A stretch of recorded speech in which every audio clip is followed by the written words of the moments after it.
Welcome to সময়ের দলিল। Unique টিচার্সের পক্ষ থেকে আমরা এখানে সময়ের দলিল চ্যানেলে রীতিমতো আপার প্রাইমারি প্রস্তুতির ধারাবাহিক টপিক নিয়ে আলোচনা করতে থাকব এবং প্রতি সপ্তাহে নিয়ম করে আমাদের ক্লাস আসবে সিডিপি থেকে শুরু করে বাকি অন্যান্য বিষয়গুলো।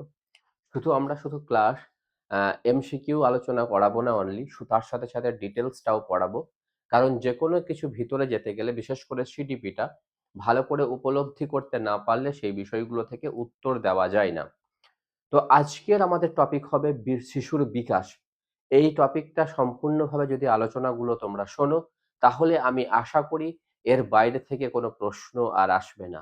কম্প্যাক্ট ওয়েতে তৈরি করা হয়েছে এবং সবার শেষে আলোচনা ডিসকাসের পরে বিগত বছরগুলিতে সিটেট এবং অন্যান্য রাজ্যের টেটের আমাদের ওয়েস্ট বেঙ্গল সহ কি ধরনের প্রশ্ন এই বিকাশ থেকে এসেছিল সেগুলোকে নিয়েও আলোচনা করব। তো বৃদ্ধি ও বিকাশ আমাদের সিলেবাসের অন্যতম একটা পার্ট। আজকের আলোচনার বিষয় হচ্ছে বিকাশ, ডেভেলপমেন্ট, শিশুর বিকাশ। বৃদ্ধি নিয়েও আমরা পরে একটা দিন আলোচনা করব, পরের ক্লাসে বৃদ্ধি নিয়ে আলোচনা করব এবং আজকে বিকাশের উপর কি ধরনের প্রশ্ন এসেছিল সেগুলোকে নিয়েও আলোচনা করব। আগে ডিটেলসটা একটু জেনে নিই, তারপরে আমরা আলোচনা করব। এবং নোটস এবং স্টাডি মেটেরিয়ালস এমনভাবে বানানো হয়েছে সেগুলো পড়ে নিলে বাকি অন্যান্য যে কোনো পরীক্ষাতেই শিশুর বিকাশের উপর যে ধরনেরই প্রশ্ন আসুক সকলেই সহজেই উত্তর দিতে পারবে। তো দেখা যাক, আমাদের প্রথম শিশুর বিকাশ নিয়ে আলোচনা করব। বিকাশ কি? অ্যাকচুয়ালি কার? শিশুর বিকাশ, চাইল্ড ডেভেলপমেন্ট। প্রথমত কি আলোচনা করব? বিকাশের ধারণা এবং শিখনের সাথে সম্পর্ক। বিকাশ কাকে বলা হয় আমাদেরকে প্রথমে বুঝতে হবে। বিকাশ বলতে বোঝানো হয় একটা শিশুর যখন সার্বিক ডেভেলপমেন্ট, সার্বিক যখন পরিবর্তন, এবং সেই পরিবর্তনটা যখন ইতিবাচক ওয়েতে হয় তখন সেগুলোকে আমরা শিশুর বিকাশ বলি, বা একটা মানুষেরও বিকাশ বলা হয়।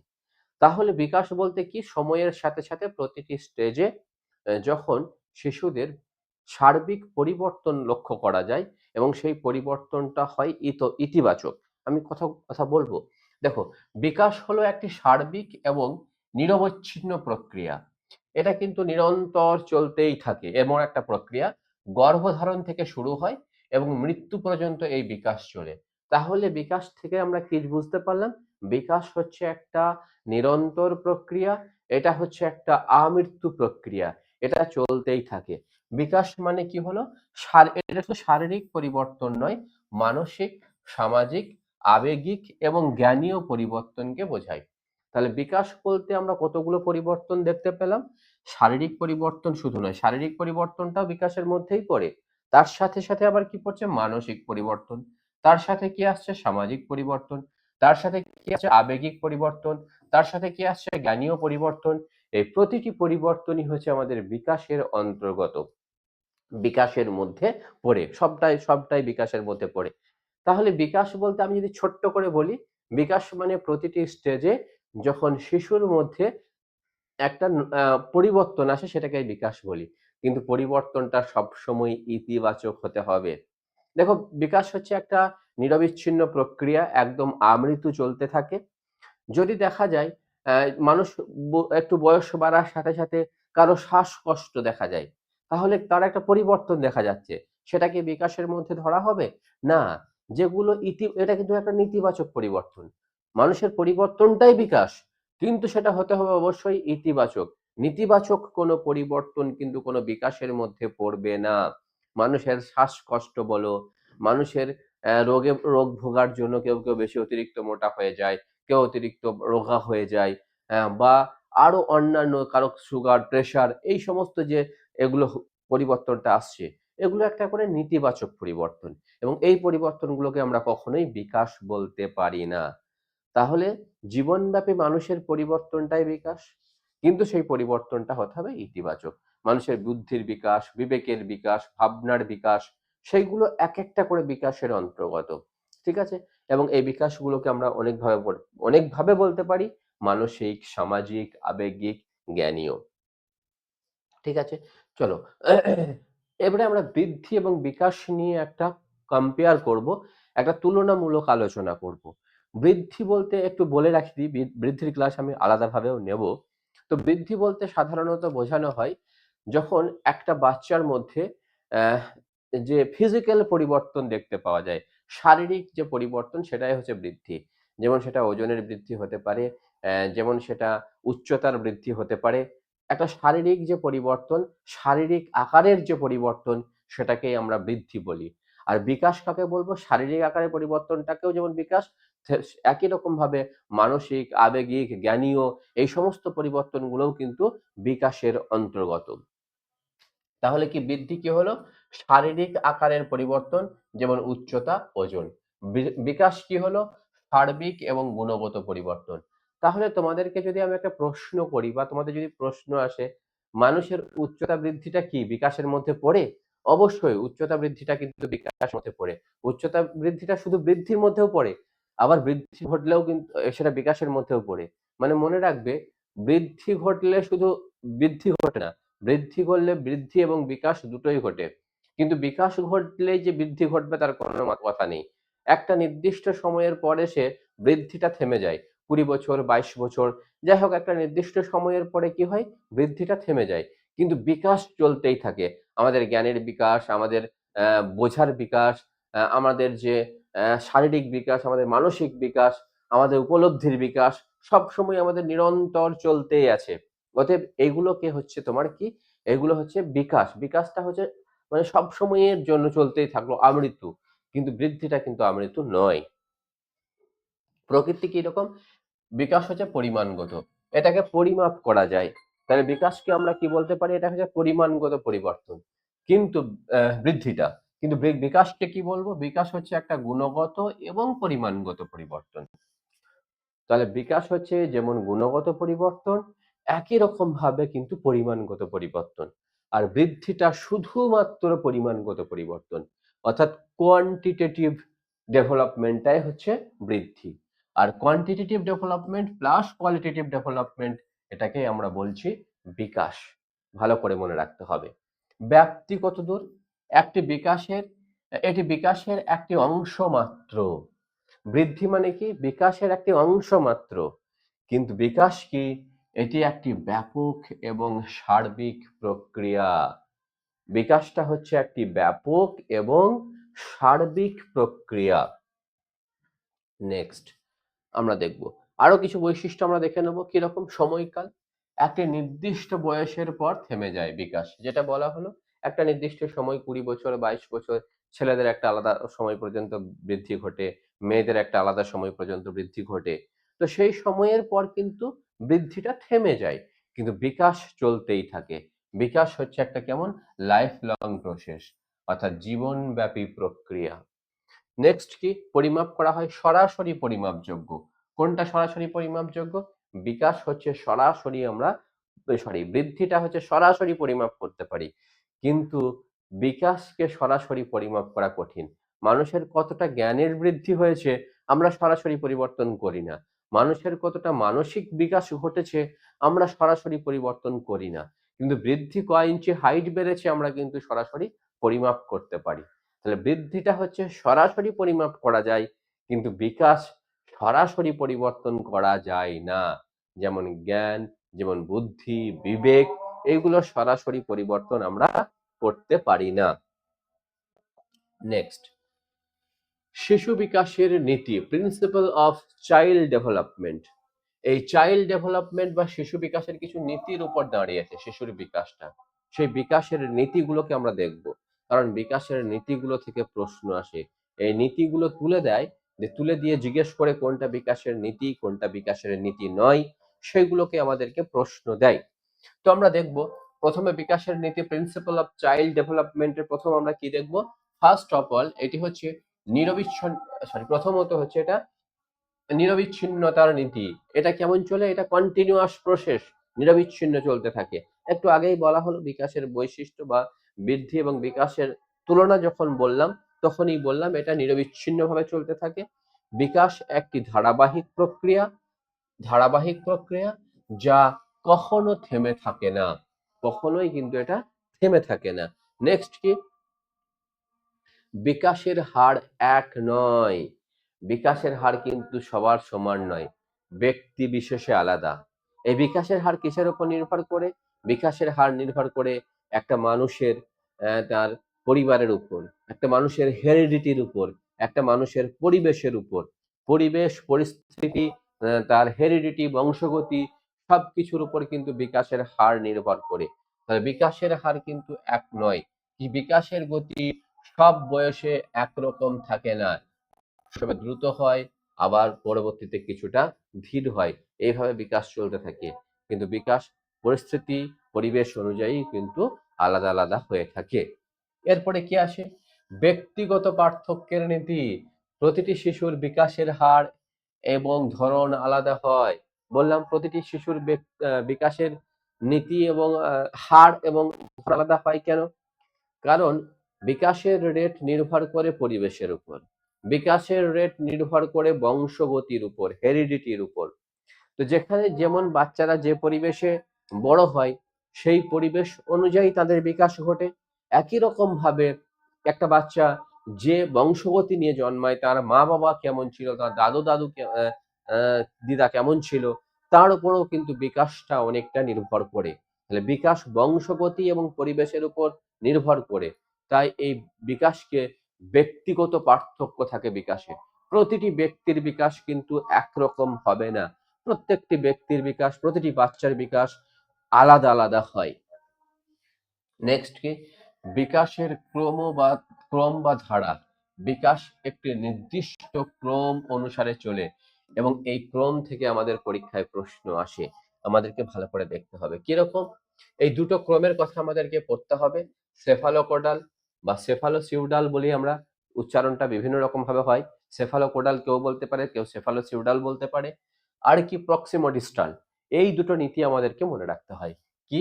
একটা হচ্ছে সেফালোকোডাল বা সেফালোসিউডাল নীতি। এখান থেকে পরীক্ষায় প্রশ্ন আসে। পরীক্ষায় আমাদের 2022-এর প্রাইমারি প্রশ্নের পরীক্ষায় কিন্তু এখান থেকে প্রশ্ন এসেছিল। আর কি? প্রক্সিমোডিস্টাল নীতি। প্রক্সিমোডিস্টাল নীতি কি এবং সেফালোসিউডাল নীতি কি, এটা খুব ভালোভাবে জানতে হয় এবং ভালোভাবে মনে রাখতে হয়।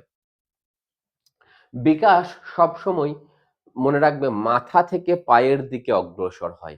যে কোনো বাচ্চা যখন জন্মায়, জন্মানোর সময় দেখবে তাদের মাথা কিন্তু স্থির থাকে। মাথায় একটা নির্দিষ্ট গ্রোথ যতটা মোটামুটি হওয়া প্রয়োজন, সেই গ্রোথটা কিন্তু অনেকটাই হয়ে যায়। তার মাথার বিকাশ কিন্তু প্রাথমিক অবস্থায় হয়ে যায়। ধীরে, ধীরে, ধীরে, ধীরে, ধীরে, ধীরে, ধীরে মাথা থেকে নিচের দিকে যায়, পায়ের দিকে যেতে শুরু করে। তাহলে কি হলো? বিকাশ মাথা থেকে পায়ের দিকে অগ্রসর হয়। কোথা থেকে কোন দিকে হয়? মাথা থেকে পায়ের দিকে যায় বিকাশ। আর কি? শিশু প্রথমে মাথা নিয়ন্ত্রণ করতে শেখে, তারপর বসতে এবং হাঁটতে শেখে। শিশু দেখবে প্রথমে তখন বসতে শেখে না, কিন্তু উল্টে গেল। উল্টে যাওয়ার পর সে দেখবে মাথা নাড়াচ্ছে, এইদিকে সেদিকে তাকাচ্ছে। তার মানে কি? তার মাথার মধ্যে একটা ভারসাম্য চলে এসেছে। তাহলে প্রাথমিক অবস্থায় তার মাথার ভারসাম্য কিন্তু চলে এসেছে। তাহলে প্রাথমিক গ্রোথটা কোথায় ঘটেছে? মাথার মধ্যে ঘটেছে। এবং তারপরে সে কি করে? ধীরে, ধীরে সে বসতে শেখে, সে হামাগুড়ি দিতে শেখে, সে হাঁটতে শেখে, সে হাত নাড়াতে পারে, হাতের কাজ করতে পারে, পায়ের কাজ করতে পারে, এইগুলো সে করতে পারে। তাহলে সেফালোসিউডাল নীতি অনুযায়ী বা সেফালোকোডাল নীতি অনুযায়ী প্রথমে বৃদ্ধি, প্রথম বিকাশ সাধারণত মস্তিষ্কের হয় এবং মস্তিষ্ক থেকে ধীরে ধীরে অন্যান্য অংশের দিকে যায়। বোঝা গেল? সেফালো সেফালোসিউডাল বা সেফালোকোডাল নীতি অনুসারে যে কোনো শিশুর বিকাশ প্রথমে মস্তিষ্কে হয়, মস্তিষ্কে হওয়ার পরে ধীরে ধীরে বাকি অংশের দিকে যায়। Concept clear? নেক্সট, প্রক্সিমোডিস্টাল। প্রক্সিমোডিস্টাল নীতি অনুসারে বিকাশ কেন্দ্র থেকে পরিধির দিকে যায়। এই ব্যাপারটা কি? এই ব্যাপারটা আমি আরো একটু ভেঙে বলতে হবে তোমাদেরকে। কেন্দ্র অংশ কি? ধরো আমি ধরে নিলাম যে হাতটা হচ্ছে একটা যদি কেন্দ্র হয়, কেন্দ্র থেকে পরিধির দিকে যাবে। ধরো একটা বাচ্চা প্রাথমিক অবস্থায় কি করতে পারে? হাত সে নাড়াতে পারে। সে হাত তুলছে, হাত নাড়াচ্ছে। কিন্তু সে তখনও আঙুলের সূক্ষ্ম, সূক্ষ্ম কাজ করতে পারে না। প্রাথমিক অবস্থায় দেখবে সে আঙুল দিয়ে কিছু ধরতে পারে না। সে যখন ধরে তখন ও গোটা হাতটা নিয়ে ধরছে। গোটাটাই নিয়ে ধরছে, গোটাটাই এরকমভাবে ধরছে। তার মানে আঙুল দিয়ে সে কিন্তু কিছু ধরতে পারছে না। তার মানে কি? তার কিন্তু তখনো আঙ্গুলের বিকাশ হয়নি। তার মানে কেন্দ্রীয় অংশের বিকাশ হয়েছে, সে হাতটা নাড়াতে পারছে, পুরো হাতটা দিয়ে কিছু ধরার চেষ্টা করছে, সে আঙ্গুল দিয়ে তখনও কাজ করতে পারে না। ধীরে ধীরে ধীরে ধীরে সে যখন বড় হতে থাকে, তখন সে দেখবে আঙ্গুলের ব্যবহার তার বাড়ে, সে আঙ্গুল দিয়ে কিছু ধরতে পারে, পরবর্তীতে আরো বড় হলে সে পেন পেন্সিল ধরতে পারে, পরবর্তীতে কালে যখন আরো সে বড় হয়, সে সূচে সুতোও পরাতে পারবে। তো এই ব্যাপারগুলো কি হলো? তাহলে কেন্দ্রীয় অংশ থেকে প্রথমে ধীরে ধীরে ধীরে ধীরে পরিধির দিকে যাচ্ছে, যেটাকে আমরা বলি প্রক্সিমডিস্টাল। তাহলে প্রক্সিমডিস্টাল কোনটা হলো? কেন্দ্র থেকে পরিধির দিকে যাচ্ছে। এক্সাম্পলটা বুঝতে পারলে? প্রথমে হাতের সে পুরো অংশ সে নাড়াতে পারে, পুরো হাতটাকে নাড়াচাড়া করতে পারে, কিন্তু আঙ্গুলের কাজ সে করতে পারে না। পরবর্তীকালে কি হলো? সে যখন তার পুরো ডেভেলপমেন্ট ঘটে গেল, তখন সে আঙ্গুলের কাজও করতে পারলো। ব্যাপারটাই হচ্ছে প্রক্সিমডিস্টাল, অর্থাৎ কেন্দ্র থেকে পরিধির দিকে যাওয়া। সেফালোকোডালটা কি হলো? সেফালোকোডাল হচ্ছে মস্তিষ্ক থেকে বাকি অংশের দিকে যাওয়া। মনে থাকবে, এই দুটো কিন্তু তোমাদের খুব সমস্যার সম্মুখীন হতে হয়, এবং এই দুটোকে তোমাদেরকে খুব সুন্দরভাবে মনে রাখতে হবে, খুব সচেতনভাবে মনে রাখতে হবে। প্রক্সিমডিস্টালটা, সেফালোসিউডালটা হচ্ছে মস্তিষ্ক থেকে, আর প্রক্সিমডিস্টালটা হচ্ছে কেন্দ্র থেকে পরিধির দিকে যাওয়া। কেন্দ্র থেকে পরিধির দিকে যাওয়া। এই দুটো বারবার মনে রাখতে হবে। আমি বারবার বলেছি, বারবার বলছি। উম পরীক্ষার সময় দেখবে এগুলো আসার সম্ভাবনা রয়েছে। এবং বিকাশের নীতিগুলো প্রত্যেকটা মনে রাখতে হবে। কারণ বিকাশের নীতিগুলো তুলে দিয়ে তোমাদের প্রশ্ন দেয়। তাই বিকাশের নীতিগুলোকে আমি বলবো সবটাকেই মনে রাখো। তোমাদের যেভাবে প্রশ্ন আসে আমি সেই রকম ভাবেই তৈরি করেছি, বা আমরা সমস্তটাই তৈরি করছি। আমাদের অলরেডি আমাদের যে অ্যাপে ক্লাস হচ্ছে, সেখানে কিন্তু আমরা অনেক এগিয়ে গেছি অলরেডি, এগুলো অনেক আগে হয়ে গেছে।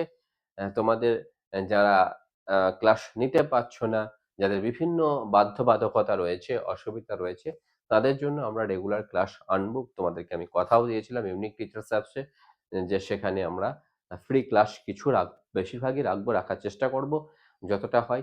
পেড গ্রুপের ক্লাস তো ফ্রি ক্লাসের থেকে একটু ডিফারেন্স তো রয়েছেই। তো আশা করি তোমরা এই ক্লাসগুলো তোমাদের ভালো লাগবে। যারা ইউটিউবে দেখছো তারা অবশ্যই আমাদের সাথে যোগাযোগ করতে পারো। আমাদের ইউনিক টিচার্স অ্যাপটা ইনস্টল করতে পারো, অথবা 9832178246 এই নাম্বারেও যোগাযোগ করে নিতে পারো আমাদের সাথে, আমাদের এই অফিসিয়াল নাম্বারটিতে। এবং তোমরা সেখানে তোমাদের অ্যাডমিশন সম্পর্কে কোনো তথ্য থাকলে তোমরা জানতে পারো, বা আমাদের ক্লাসও দেখতে পারো। আমাদের সমস্ত ডেমো ক্লাসও থাকছে, সমস্ত ডেমো ক্লাসও তোমরা দেখে নিতে পারবে। এরপরে কি রয়েছে? সাধারণ থেকে বিশেষের দিকে যায়। মানে শিশু কি সাধারণ থেকে বিশেষের দিকে যায়? শিশু প্রথমে সাধারণ প্রতিক্রিয়া করে, তারপরে নির্দিষ্ট প্রতিক্রিয়া করতে শেখে। তাই শিশুর বিকাশ সাধারণত সাধারণ থেকে বিশেষের দিকে হয়। নেক্সট কি? পারস্পরিক সম্পর্কের নীতি। বিকাশের বিভিন্ন দিক একে অপরের সাথে সম্পর্কিত। যেমন শারীরিক, মানসিক, এই সমস্ত দিকগুলো একে অপরের সাথে সম্পর্কিত। দেখবে যাদের শারীরিক বিকাশ খুব কম পরিমাণে হয়, অর্থাৎ শারীরিকভাবে কেউ হয়তো ম্যালনিউট্রিশন এ ভুগছে, তার হয়তো প্রকৃত গ্রোথ হলো না, কেউ হয়তো ঠিকঠাক করে তার হাত পায়ের বিকাশ হলো না, ঠিকভাবে তার শারীরের বিকাশ হলো না, তখন কিন্তু তার মানসিক বিকাশটাও কিন্তু প্রভাবিত হয়। সে মানসিকভাবে হীনমন্যতায় ভুগতে শুরু করে, অথবা বিভিন্ন দিক থেকে তার মানসিক বিকাশটাও ঠিকঠাক হয় না। তাই একটা ব্যক্তির, একটা শিশুর যখন শারীরিক বিকাশ ভালোভাবে হয় না, তখন তার মানসিক বিকাশটাও কিন্তু প্রভাবিত হয়। তাহলে কি হচ্ছে? শারীরিক বিকাশ এবং মানসিক বিকাশ একে অপরের সাথে সম্পর্কিত। শারীরিক বিকাশ যখন ভালোভাবে হবে, মানসিক বিকাশও তখন সঠিক পদ্ধতিতে সঠিকভাবে হবে। তাই বিকাশ কি হচ্ছে? একে অপরের সাথে সম্পর্কিত, পারস্পরিক সম্পর্কিত। তাহলে বিকাশ শারীরিক এবং মানসিক দুটোই একে অপরের সাথে সম্পর্কিত। নেক্সট আমরা দেখব বংশগতি ও পরিবেশের মিথস্ক্রিয়া। বিকাশ হয় বংশগতি এবং পরিবেশের মিথস্ক্রিয়ার দ্বারা। আমি তোমাদেরকে প্রাথমিকভাবে বললাম যে কোনো বিকাশ হতে হয় একটা পরিবেশের উপর। যদি সে এমন পরিবেশে বসবাস করে যেখানে সমস্ত দিকে তার নলেজ হয় না, তখন তার বিকাশ সঠিকভাবে হবে না। ধরো কেউ একজন বনে বাস করছে, সে একা একটা ঘর বাস করে, তার মধ্যে কিছুই অ্যা বা একটা গ্রাম হয়তো বনের দিকে আছে, আধুনিকতার ছোঁয়া থেকে বাইরে, তাহলে তাদের বিকাশটা ঠিক সেইরকম পর্যায়ে হবে। এই বিভিন্ন আধুনিক সমাজ, আধুনিক এআই থেকে শুরু করে সমস্ত কিছুর সম্পর্কে তার জ্ঞান থাকবে না, তার বিকাশ সঠিক পদ্ধতিতে হবে না। কিন্তু যে ব্যক্তি প্রথম থেকেই বড়, বড় শহরে বড় হচ্ছে, সমস্ত কিছু অ্যাডভান্স ফ্যাসিলিটি নিয়ে বড় হচ্ছে, তার মধ্যেও বিকাশটা অন্যরকম হবে। তার বিকাশের সঙ্গে একটা যারা বনে ঘর করে আছে তাদের বিকাশের পার্থক্য থাকবেই। একই রকমভাবে এটা তো পরিবেশের প্রভাব বললাম। একই রকমভাবে বংশগতির উপর প্রভাবও কিন্তু বিকাশে পড়ে। যেমন ধরো কোনো একটা ব্যক্তি যাদের বাবা, ঠাকুরদা, দাদা আরো সবাই খুব ট্যালেন্টেড, তারা কিন্তু ইনবর্ন ট্যালেন্টেড হওয়ার সম্ভাবনা রয়েছে তাদের।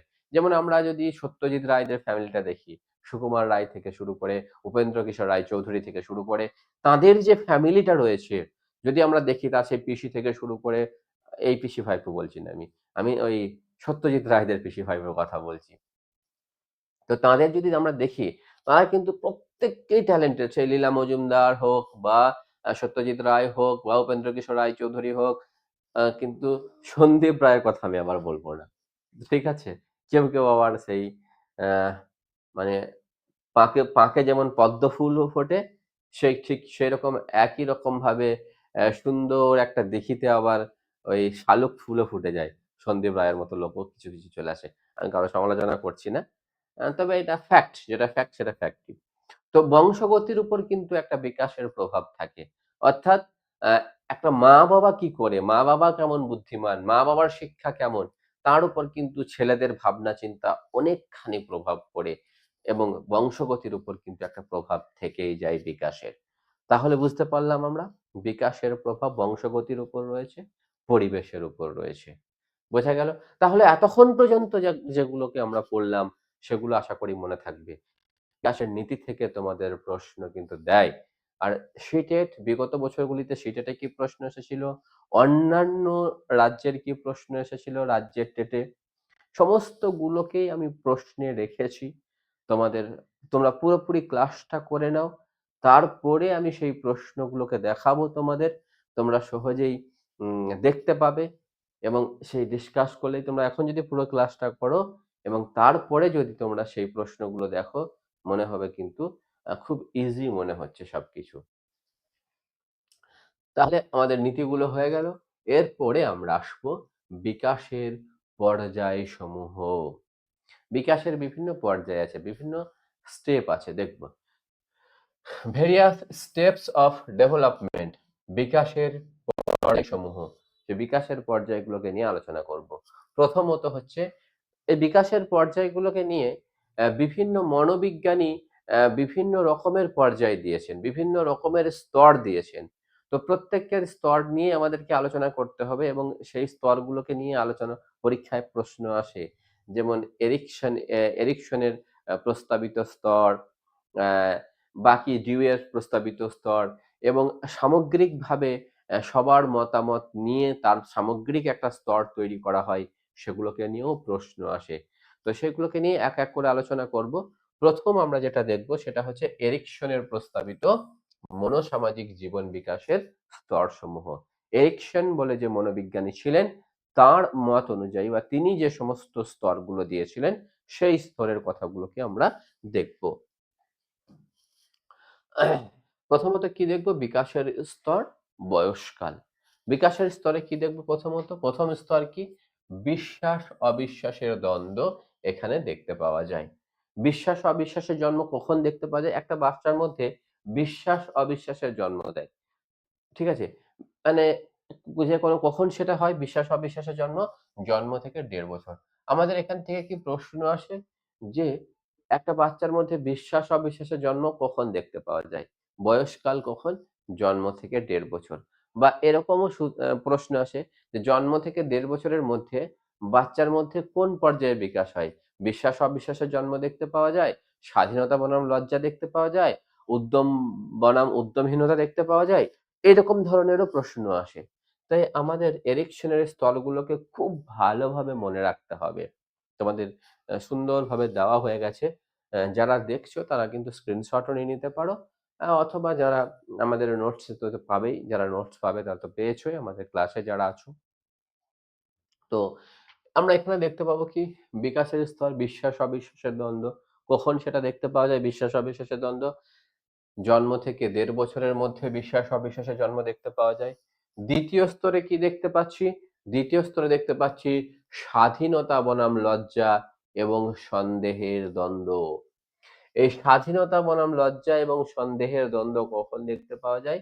১.৫ বছর থেকে ৩ বছর বয়সের সময়কালে দেখতে পাওয়া যায়।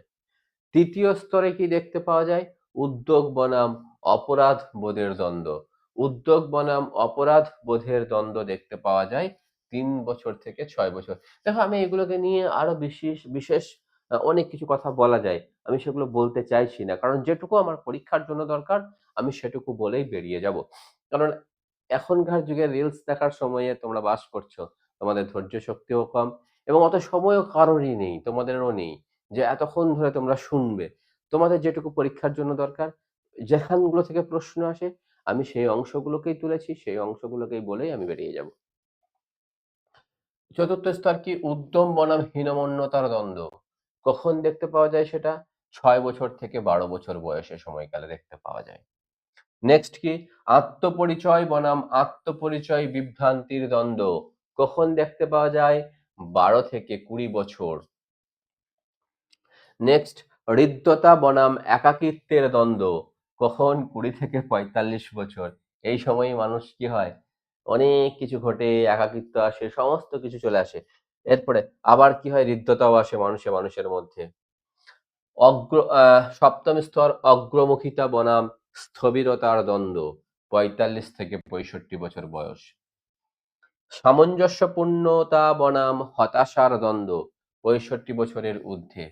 তো এই যে ৮টা স্তর এরিকসনের, এই ৮টা স্তরকে খুব ভালোভাবে মনে রাখতে হবে। কিভাবে মনে রাখবে? একটাই উপায় বাবা, বারবার পড়তে হবে। তোমরা যদি বারবার পড়ো, সুন্দর করে পড়ো এবং বারবার পরীক্ষা দিতে হবে, টেস্ট দিতে হবে। তাহলে কিন্তু সহজে মনে থাকবে। এবং যে টেস্টগুলো আমরা বারবার নিচ্ছি তোমাদেরকে, আমাদের যাদের অ্যাপে রয়েছো, যারা ক্লাস করছো তোমরা তো দেখতেই পাচ্ছ।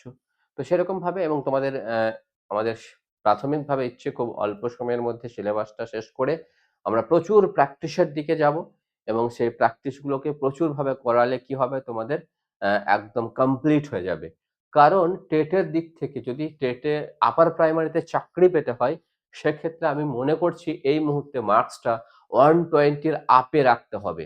120 র আপে যদি না রাখা যায় মার্কসটা, তাহলে কিন্তু আপার প্রাইমারিতে চাকরি পাওয়াটা অনেক দুরূহ কাজ হয়ে যাবে। যেহেতু যত দিন যাচ্ছে কম্পিটিশন তো বাড়ছে এবং চাকরিটা সিকিউর করতে গেলে 130 পেতেই হবে এবং 120 র উপর যদি পেতে হয়, তাহলে সিজিপি থেকে তোমাদের 30 এর মধ্যে আমি মনে করছি মিনিমাম 28, ম্যাক্সিমাম 30। 30 এর মধ্যে 30 ই পেতে হবে অথবা 28 পেতে হবে। তবেই কিন্তু তোমরা ওই লেভেলে পৌঁছাতে পারবে। কারণ সবারই ইংলিশ ভালো নয়। সবারই সোশ্যাল স্টাডিজ ভালো নয়। যদিও সোশ্যাল স্টাডিজে আমরা খুব কম্প্যাক্ট ক্লাস করাচ্ছি। আমি কিন্তু সোশ্যাল স্টাডিজে তোমাদের ক্লাস নেব। আমাদের ইংলিশ স্যারেরও তোমাদের ক্লাস নেবেন। তোমাদের বেঙ্গলি স্যারেরাও ক্লাস করাবেন। সমস্ত ক্লাসই আমাদের হবে। তোমরা আমাদের চ্যানেলের সঙ্গে থাকো। যারা নতুন, যারা দেখছো তারা চ্যানেলটাকে সাবস্ক্রাইব করে রেখে দাও। ক্লাস পাবে এবং তোমাদের অবশ্যই গুরুত্বপূর্ণ মতামত আমাদেরকে দাও। আমরা আরো অনুপ্রাণিত হতে পারবো। নেক্সট কি? আচ্ছা তোমরা যদি চাও তাহলে কিন্তু আমরা লাইভ ক্লাসও করাতে পারি। এই যে এই ক্লাসগুলো হবে সেগুলো রেকর্ডেড ক্লাস উঠে যাচ্ছে। কিন্তু যদি চাও যে লাইভ ক্লাস তোমাদের প্রয়োজন আছে আমরা লাইভ ক্লাসও করাতে পারি। সেক্ষেত্রে তোমরা কিন্তু আমাদেরকে অবশ্যই জানাবে লাইভ ক্লাসে। কমেন্টে অবশ্যই জানাবে। যদি লাইভ ক্লাসের মনে হয় দেন আমরা লাইভ ক্লাস করাবো, প্রশ্ন উত্তর সেশন করাবো। তোমরা বলবে তোমাদের অপেক্ষায় থাকলাম এবং আমরা মূলত এই চ্যানেলটিতে আপার প্রাইমারির উপরই ফোকাস করেছি।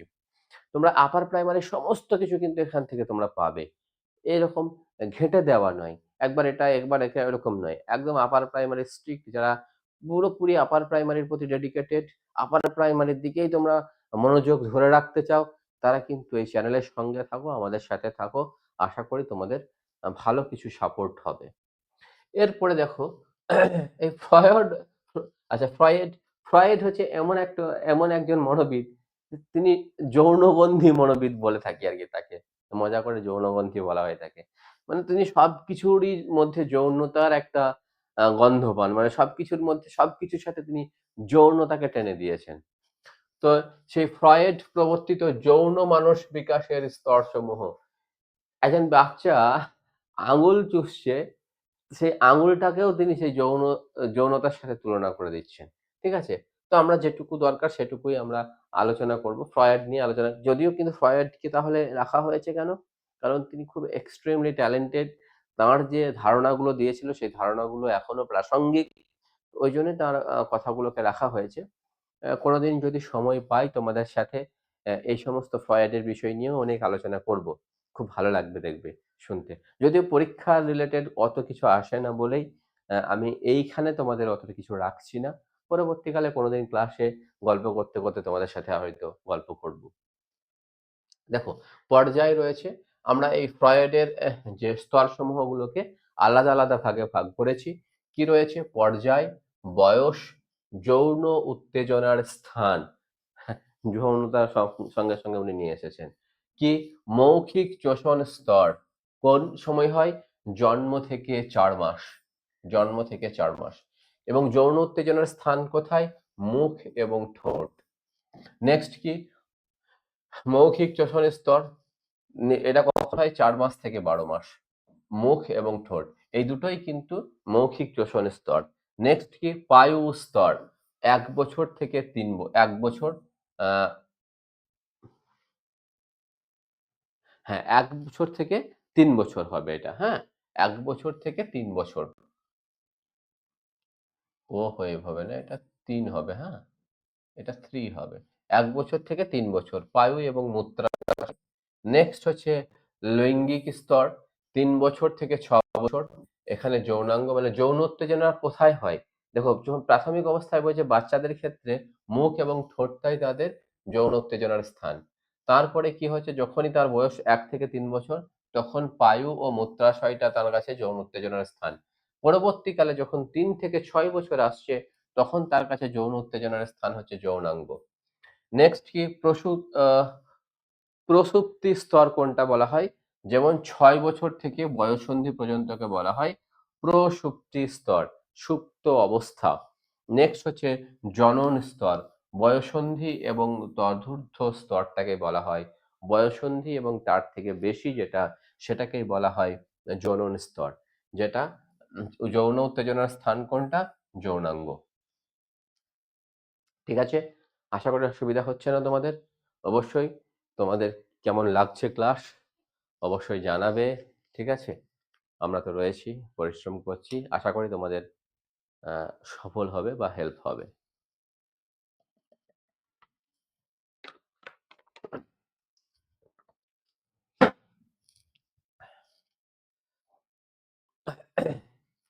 নেক্সট,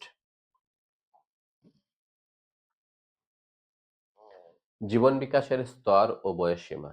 বিভিন্ন মনোবিজ্ঞানীদের যে বিভিন্ন রকমের স্তর দিয়েছিলেন সেগুলোকে একত্রিত করে একসাথে জেনারেলাইজ করে যে স্তরগুলো পাওয়া যায় সেগুলোকেই বলা হয়, সেইগুলোকে আমরা একসঙ্গে রেখেছি, যেগুলোকে জীবন বিকাশের স্তর এবং বয়ঃসীমা বলছি। প্রথম কি? জীবন বিকাশের স্তর কি? প্রি প্রিনেটাল মানে হচ্ছে প্রাজন্ম বলতে বোঝানো হচ্ছে এখানে জন্মের আগের অবস্থা। প্রাক জন্ম হতো হিসাব মতো এটা। এটাকে ভুল হয়েছে, এটা বানানটা, হ্যাঁ? Typing mistake. এটা হবে প্রাক জন্ম। এটা প্রাক জন্ম হবে, হ্যাঁ? তো প্রাক জন্ম প্রিন্যাটাল পিরিয়ড। এই অবস্থায় কি হয়? এই অবস্থায় হয় গর্ভাবস্থায় এটা ঘটে থাকে।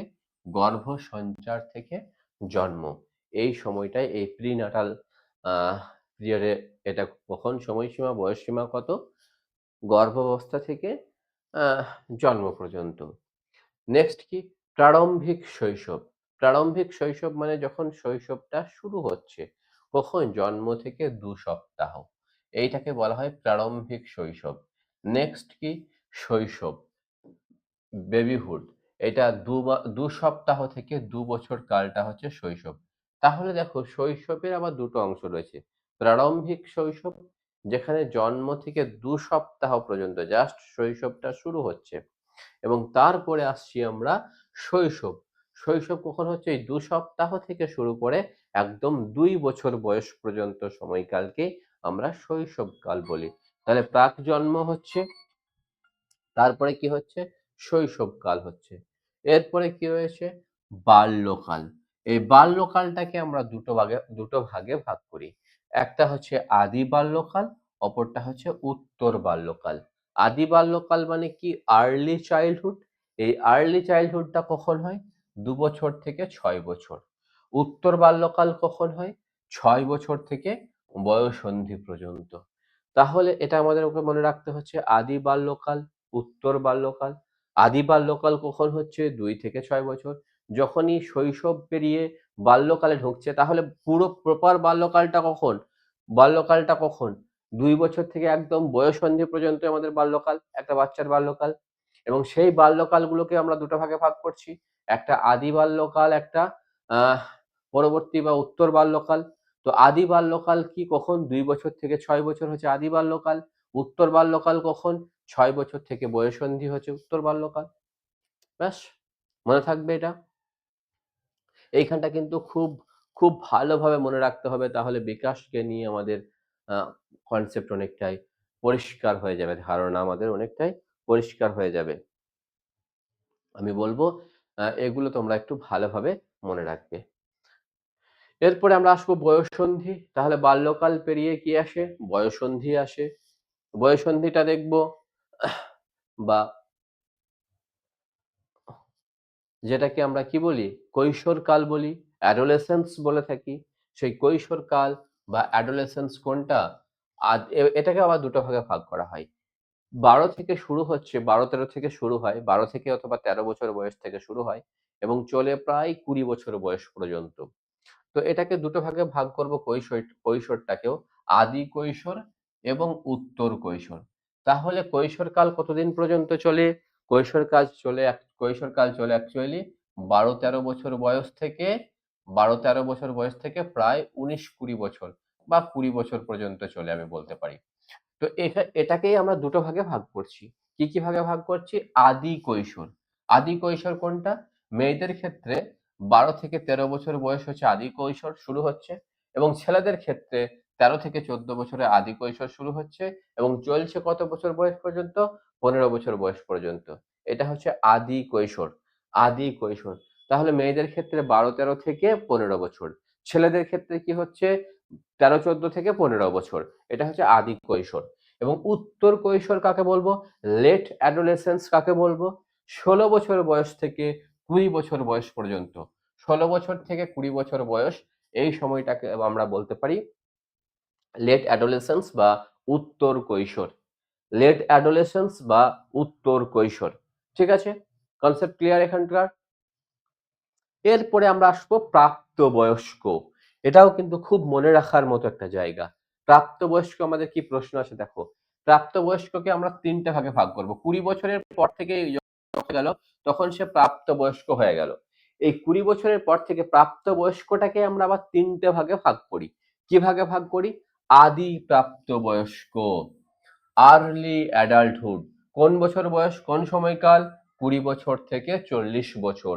এই ২০ বছর থেকে ৪০ বছর সময়কালটা হচ্ছে আদি প্রাপ্তবয়স্ক।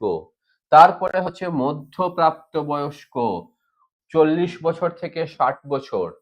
এবং উত্তর প্রাপ্তবয়স্ক বা লেট অ্যাডাল্টহুড অর এজড বলা হয় ৬০ বছরের ঊর্ধ্বে বয়সকালকে। তাহলে কি হলো? ৩ টে আমরা দেখলাম।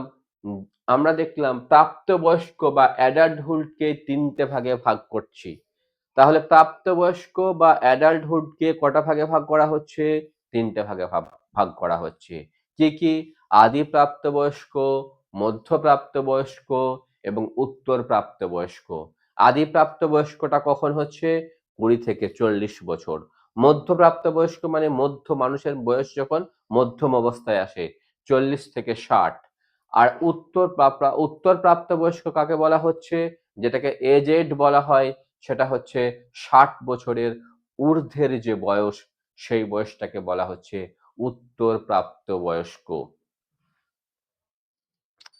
ক্লিয়ার? আশা করি অসুবিধা নেই কারো। নেক্সট, এরপরে দেখো বিকাশের স্তরগুলোকে আমরা সুন্দরভাবে পড়লাম। আশা করি মনে রয়েছে বিকাশের স্তরগুলো সবাই। কি কি স্তর আছে তোমরা এখানে কমেন্ট করে বলো তো, কি কি স্তর আছে?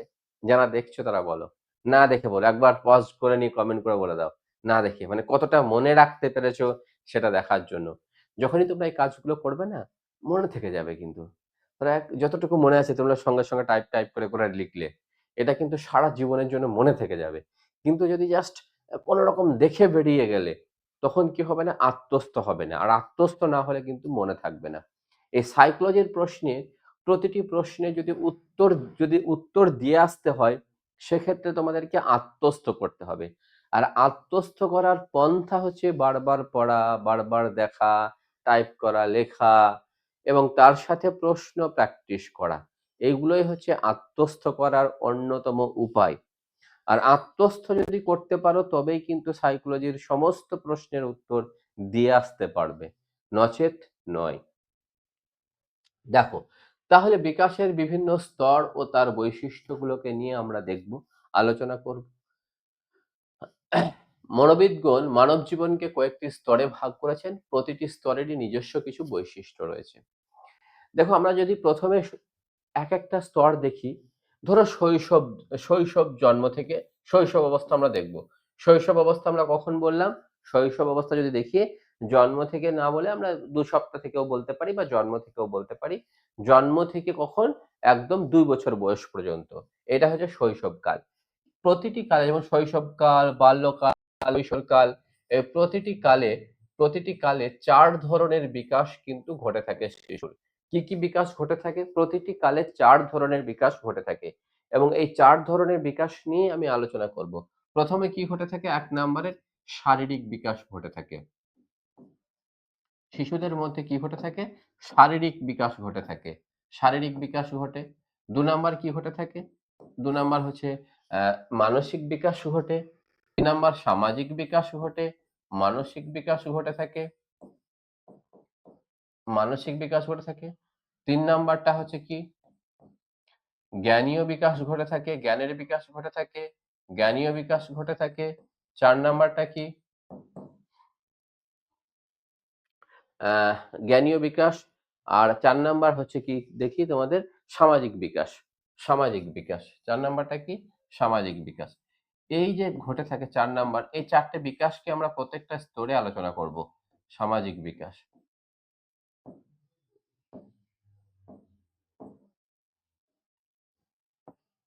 দেখো, এই সমস্ত বিকাশগুলো, এই 4টে বিকাশগুলোকে আমি প্রতিটি স্তরেই কিন্তু আলোচনা করব। তা প্রথম আমরা কি দেখব? শৈশবকালে। শৈশবকালে তাহলে কি শারীরিক বিকাশের কিরকম পরিস্থিতি দেখতে পাওয়া যায়? শারীরিক বিকাশ, এখানে ওজন এবং উচ্চতা খুব দ্রুত বৃদ্ধি পায়। তাহলে শারীরিক বিকাশের দ্রুত বৃদ্ধি কখন হয়? শৈশবকালে দেখতে পাওয়া যায়।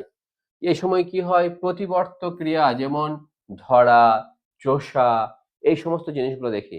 এবার বাচ্চারা যা পেয়েছে ধরে নেয়, খাবলে ধরে নেয় এবং ধরার পরে কি হয়? সেটা মুখে ভরে দেয়, চষতে থাকে।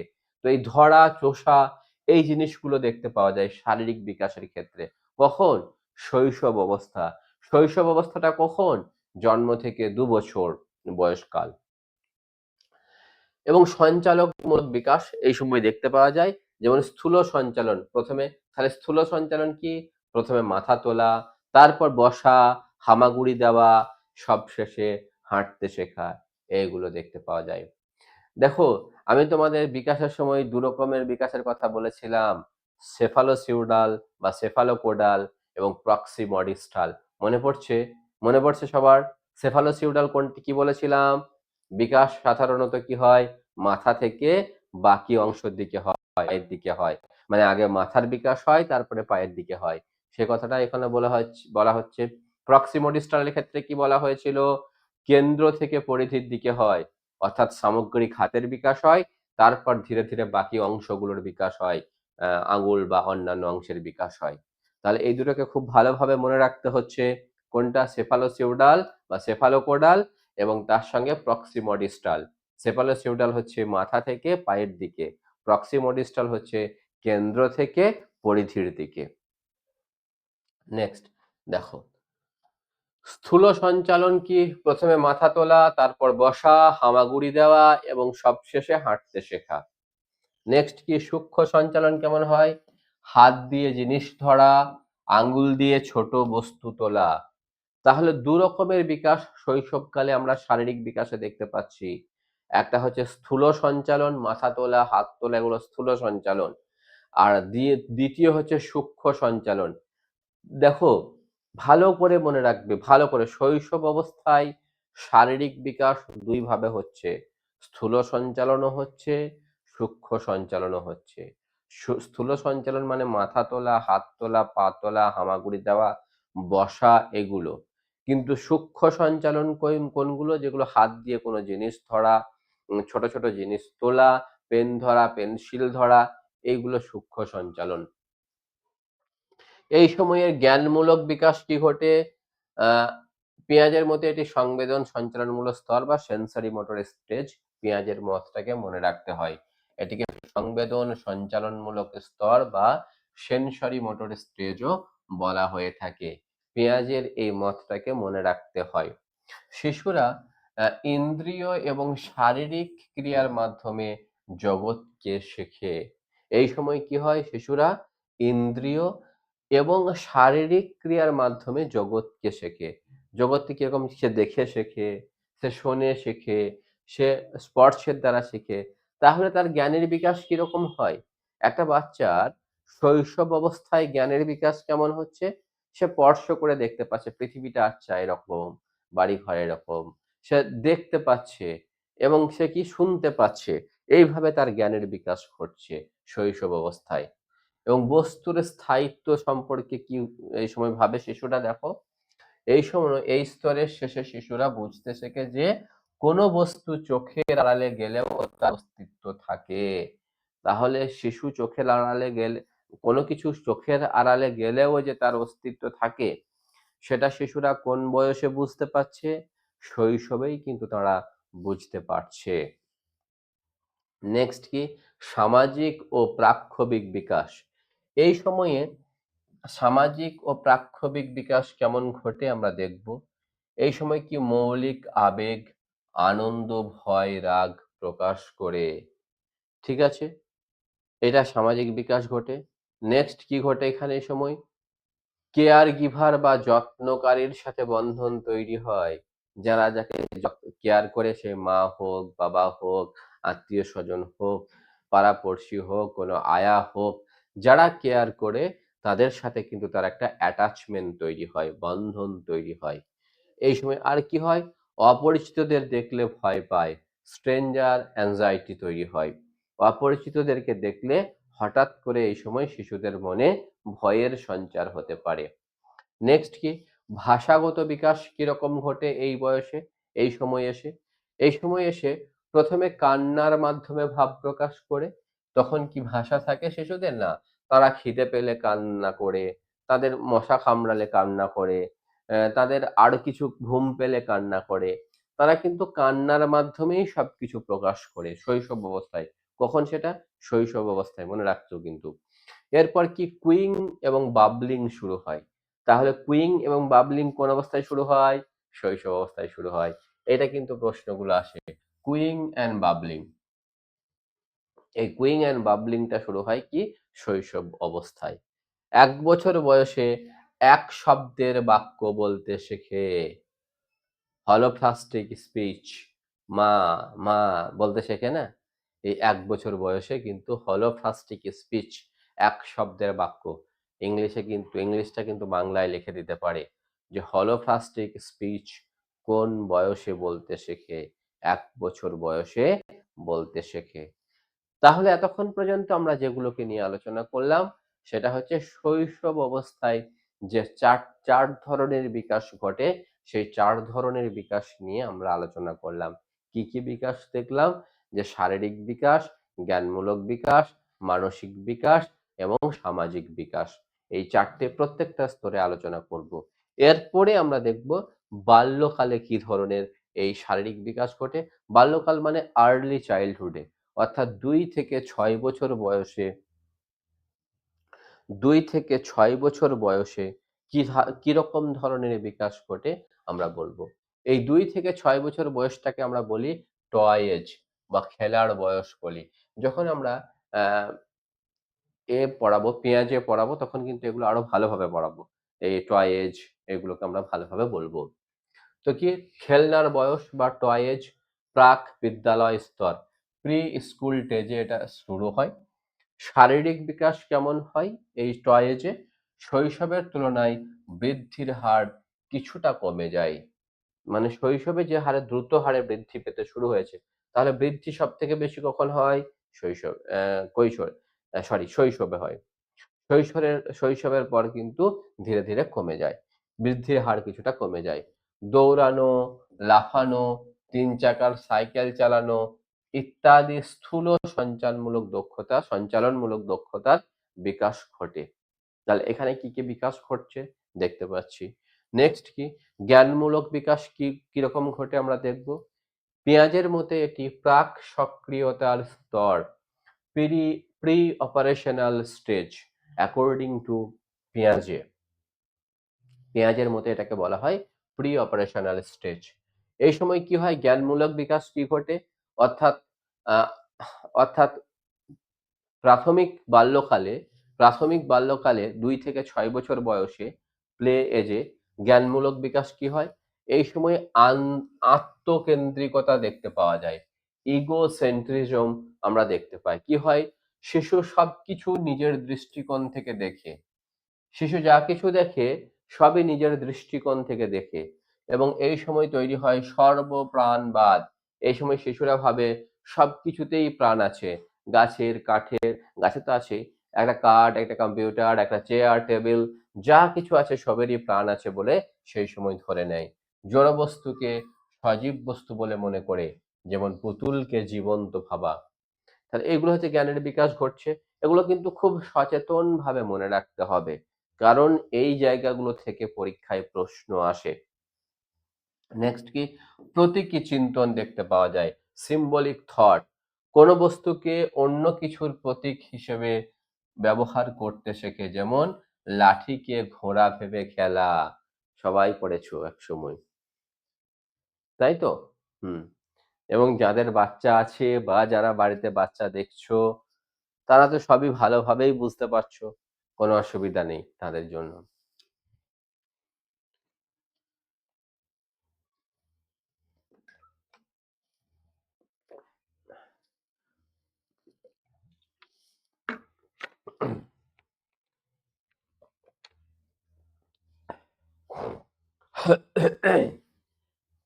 দেখো নেক্সট কি, এরপরে আমরা আসবো সামাজিক ও প্রাক্ষবিক বিকাশ। কখন ঘটে? প্রাথমিক বাল্যকালে সামাজিক বিকাশ কি ঘটে? অন্য শিশুদের সাথে খেলতে শুরু করে, অন্য শিশুদের সাথে খেলতে শুরু করে, তবে প্রথমে সমান্তরাল খেলা এবং পরে সহযোগী খেলা খেলে।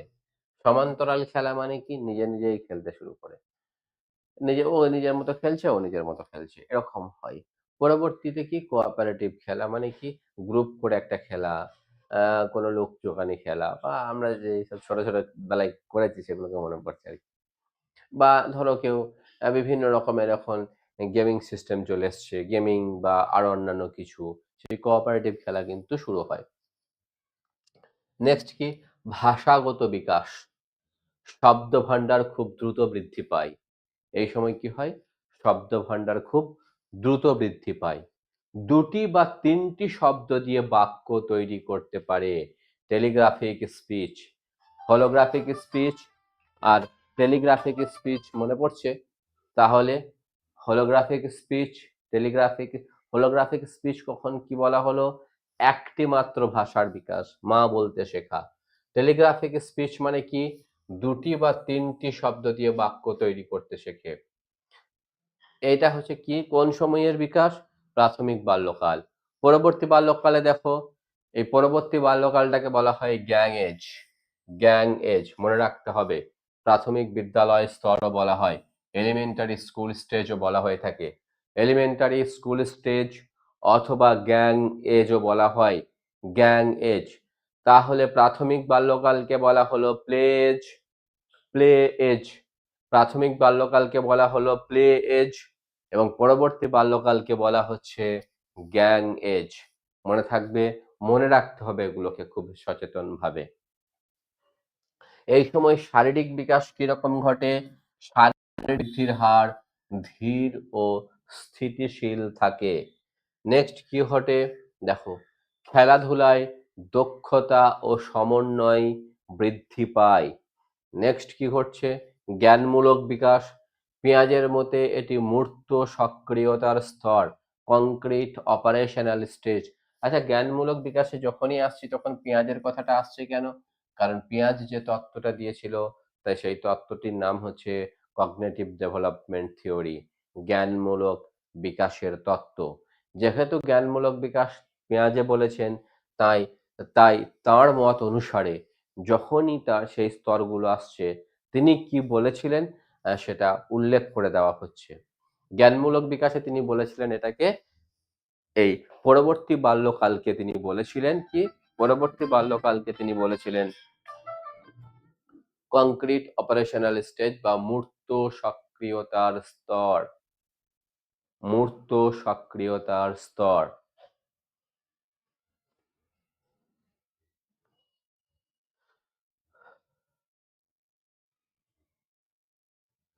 নেক্সট,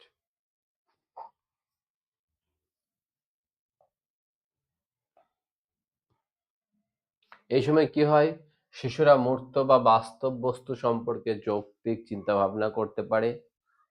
সংরক্ষণ, তাহলে কি হয় এই সময়? বস্তুর আকার বা আকৃতির পরিবর্তন হলেও পরিমাণ একই থাকে এই ধারণা বুঝতে পারে। এই সময় ক্লাসিফিকেশন করতে সক্ষম হয়, ক্রমপর্যায় করতে সক্ষম হয় শিশুরা। এই সময় সামাজিক ও প্রাক্ষবিক বিকাশ কিরকম ঘটে?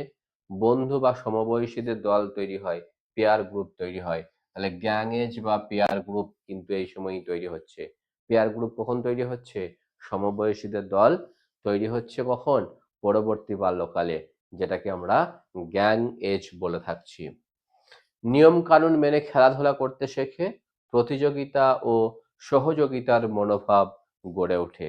প্রতিযোগিতার মনোভাব যেমন গড়ে ওঠে, সহযোগিতার মনোভাবও কিন্তু এই সময় গড়ে ওঠে। এরপরে কি আসছি? কৈশোরকাল, অ্যাডোলেসেন্স পিরিয়ড, 11 থেকে 12, 18-19 বছর বয়স। এই সময়টাকে কি বলা হয়? ঝড় ঝঞ্ঝার কাল বলা হয়, period of Sturm and stress, ঝড় ঝঞ্ঝার কাল বলা হয়। খুব সুন্দরভাবে তোমাদের নোটগুলো সাজানো হয়েছে। যেটুকু দরকার, যে সমস্ত জিনিসগুলো দরকার, সেইগুলোই আমরা সুন্দরভাবে তুলে ধরেছি। ক্লাসগুলোকে ভালো করে করো। আশা করি এর বাইরে কোনো প্রশ্ন তোমাদের আসবে না। যা প্রশ্ন আসবে তোমাদের এর মধ্য থেকেই আসবে। নেক্সট, শারীরিক বিকাশ কেমন হয়? বয়ঃসন্ধি শুরু হয় এবং যৌন পরিপক্কতা আসে। দ্রুত শারীরিক বৃদ্ধি ঘটে, গৌণ যৌন বৈশিষ্ট্য প্রকাশ পায়। জ্ঞানমূলক বিকাশ এই সময় কি হয়? পিঁয়াজে এটাকে ফর্মাল অপারেশনাল স্টেজ বলেছেন, যৌক্তিক সক্রিয়তার স্তর বলেছেন জ্ঞানমূলক বিকাশের এই স্তরটিকে। এই সময় বিমূর্ত চিন্তা ভাবনা শুরু করার ক্ষমতা জন্মায়, অ্যাবস্ট্রাক্ট থিঙ্কিং এর, কল্পনা করার, বিমূর্ত চিন্তা করার। তুমি বসে বসে হয় এই সময় বাচ্চারা কি হয়? আন্টার্কটিকা নিয়ে ভাবতে শুরু করে। আচ্ছা, সেখানে বরফ আছে, বরফ কতটা বরফ আছে, কিভাবে জমা আছে, নিজের মতো করে সে বিমূর্ত চিন্তা ভাবনা করে, কল্পনা করে, মহাকাশ নিয়ে ভাবতে পারে। এই সমস্ত জিনিসগুলোকে নিয়ে তারা ভাবতে পারে তখন। সম্ভাব্য সমাধান নিয়ে প্রকল্প ভিত্তিক বা হাইপোথেটিক্যাল চিন্তা ভাবনা করতে পারে। মানে এটা হতে পারে, এটা করলে এটা হতে পারে, এই যে হাইপোথেটিক্যাল ভাবনা চিন্তা, তখন কিন্তু এই স্তরে এসে করতে পারে। সামাজিক এবং প্রাক্ষবিক বিকাশ কেমন হয় এই স্তরে এসে? পরিচয় সংকট, আইডেন্টিটি ক্রাইসিস তৈরি হয়। এই বয়সে অবশ্যই আইডেন্টিটি ক্রাইসিস একটা বড় ফ্যাক্টর। আমি কে? এই প্রশ্নের উত্তর কিন্তু খুঁজে বেড়ায়, আমি কে? এবং নিজেকে খুব গুরুত্ব দেওয়ার চেষ্টা করে এই বয়সে এসে বাচ্চারা। বাচ্চাদেরকে তখন কিন্তু খুব গুরুত্ব দিতে হয় সচেতনভাবে। সমবয়সীদের প্রভাব খুব বেশি থাকে, পিয়ার প্রেশার থাকে, আবেগীয় ওঠানামা খুব বেশি হয়, বিপরীত লিঙ্গের প্রতি আকর্ষণ জন্মায়। এগুলো তোমরা সবাই জানো, খুব স্বাভাবিক। তোমরা সব পেরিয়ে এসেছো বয়সগুলো। তো এরপরে এই বিকাশ নিয়ে কতগুলো তাত্ত্বিক এবং তাদের তত্ত্বগুলোকে আমরা একটু জাস্ট সংক্ষেপে একটু দেখে নেব। তারপরে আ আচ্ছা বেশ। যে তাত্ত্বিকের এই যেগুলো সেগুলোকে আমরা পরবর্তীতে আলোচনা করব তাত্ত্বিকগুলোকে নিয়ে। ঠিক আছে? অলরেডি তোমাদের ক্লাসটা বহু সময় হয়ে গেছে। পরবর্তী ক্লাসে আমি এই তত্ত্বগুলোকে বিকাশের তত্ত্বগুলোকে নিয়ে আলোচনা করব। আজকে একটু কোয়েশ্চেন গুলোকে নিয়ে তোমাদের দেখিয়ে দিই। কি ধরনের প্রশ্ন এসেছিল সেই প্রশ্নগুলোকে নিয়ে একটু আলোচনা করে দিই। দেন পরবর্তী ক্লাসে আমি কিন্তু এই তত্ত্বগুলোকে নিয়ে আলোচনা করব এবং বাকি প্রশ্নগুলো আলোচনা করে দেব। তাহলে কি হচ্ছে? বৃদ্ধি ও বিকাশ, বিগত বছরের গুরুত্বপূর্ণ প্রশ্ন। বিকাশ একটি কখনো শেষ না হওয়া প্রক্রিয়া। মানে যেটাকে আমরা বলছিলাম নিরবিচ্ছিন্ন প্রক্রিয়া।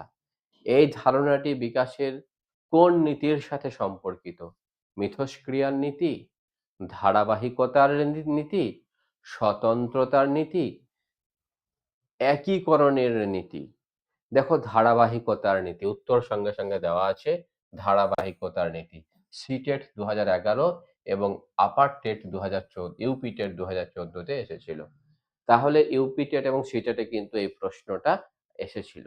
ঠিক আছে, এরপরে আমরা পরের প্রশ্ন দেখব। শিশুরা বিকাশের ক্রম মাথা থেকে পা পর্যন্ত অগ্রসর হয়। বিকাশের এই নীতিকে কি বলে? দেখছো, তোমাদেরকে কিন্তু আমি অনেকবার বললাম এবং এই প্রশ্নটা অনেকবার এসেছে। এই দেখো সিটেটে 2014 তে এসেছে, ডাব্লিউবি টেটে 2017 তে এসেছে, পরবর্তীতে এসেছে 2022 এসেছিল। এটা কিন্তু অনেকবার এসেছে। তাহলে শিশুর বিকাশের ক্রম কোথা থেকে মাথা থেকে পা পর্যন্ত হয়? কি বলেছিলাম? দুটো বলেছিলাম। একটা হচ্ছে প্রক্সিমা ডিস্টাল, একটা হচ্ছে সেফালোসিউডাল। সেফালোসিউডালটাকে কি বলা হয়েছিল? বৃদ্ধি কিন্তু মাথা থেকে পা পর্যন্ত হয়। আর প্রক্সিমা ডিস্টাল হচ্ছে কেন্দ্র থেকে পরিধির দিকে হয়। তাহলে আমাকে এখানে কি জিজ্ঞেস করতে চেয়েছে?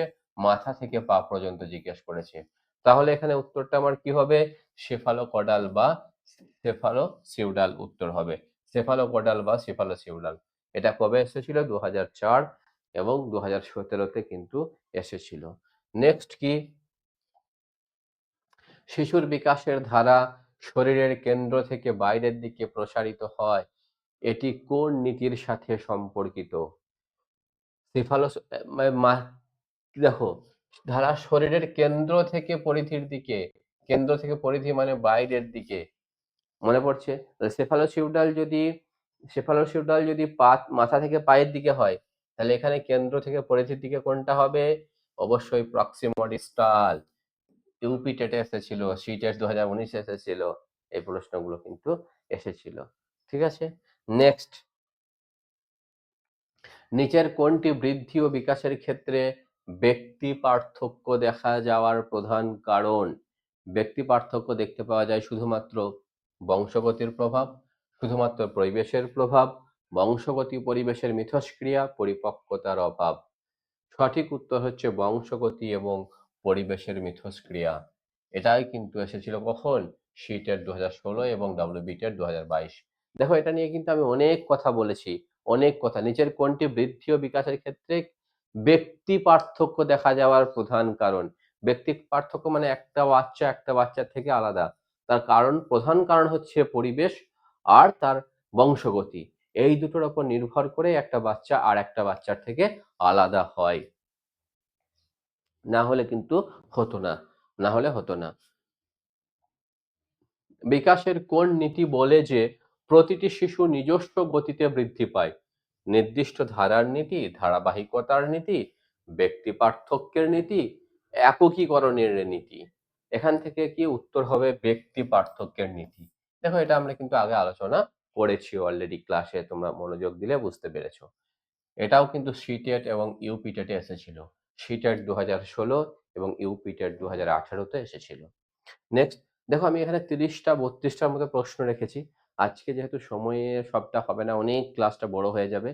তাই আমি আজকে ১০টা আলোচনা করব। পরবর্তী যে ওই তত্ত্বগুলোকে আলোচনা করে দেব। তত্ত্বগুলোকে আলোচনা করার সাথে, সাথে বাকি কোয়েশ্চেন গুলোকে নিয়ে আমি পরের ক্লাসে আলোচনা করব।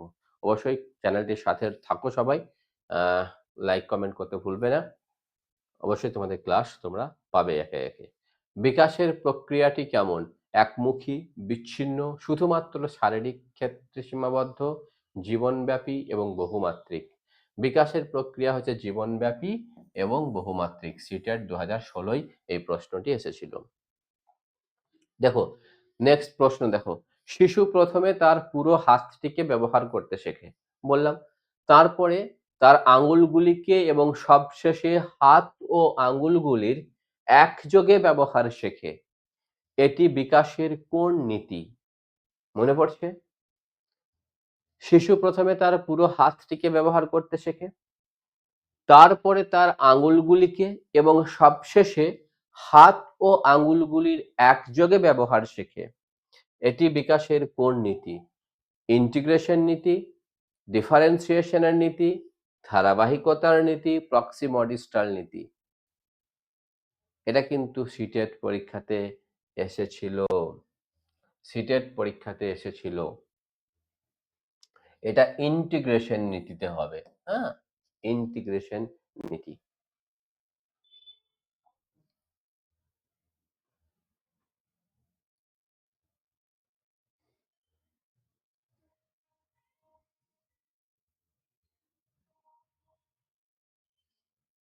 হ্যাঁ, একীকরণের নীতি। হ্যাঁ, শুধু যদি কেন্দ্র থেকে পরিধির দিকে যেত তখন কিন্তু আমরা বলতাম প্রক্সিমডিস্টাল।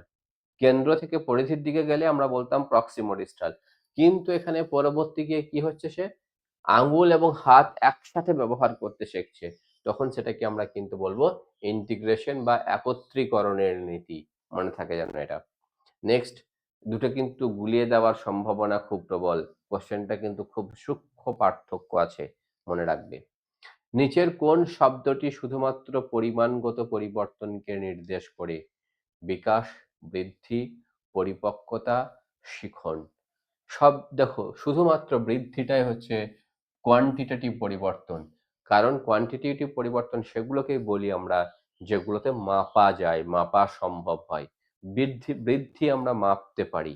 যেমন ১ ইঞ্চি, ২ ইঞ্চি, ৩ ইঞ্চি। তাই বৃদ্ধিটা হচ্ছে কোয়ান্টিটেটিভ পরিবর্তন।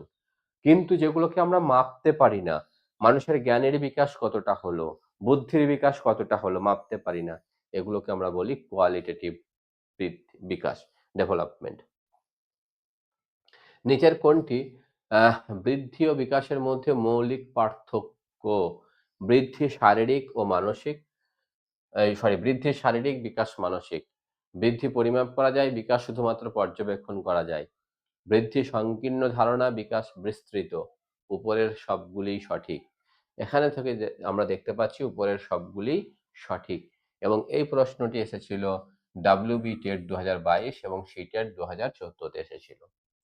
শেষ প্রশ্ন আজকের জন্য। বৃদ্ধি হলো কোষের বিভাজন এবং আকার ও ওজনের বৃদ্ধি, আচরণগত পরিবর্তন, কাঠামোগত এবং কার্যগত পরিবর্তন উভয়ই, পরিবেশের সাথে অভিযোজন। সিটেটে এসেছিল ২০১৭তে। এটা কোষের বিভাজন এবং আকার ও ওজনের বৃদ্ধি। এটাই ছিল আজকে আমাদের ক্লাস। যেহেতু বড় হয়ে যাচ্ছিল বলে এতটাই স্টপ করতে হলো। ভেবেছিলাম সবটা একসাথেই পড়াবো। তো পরবর্তী ক্লাসে আমরা নিয়ে আসবো বাকিটা। সাথে থাকো। অবশ্যই তোমাদের মতামত জানাবে কমেন্টে কেমন লাগলো। ধন্যবাদ সকলকে।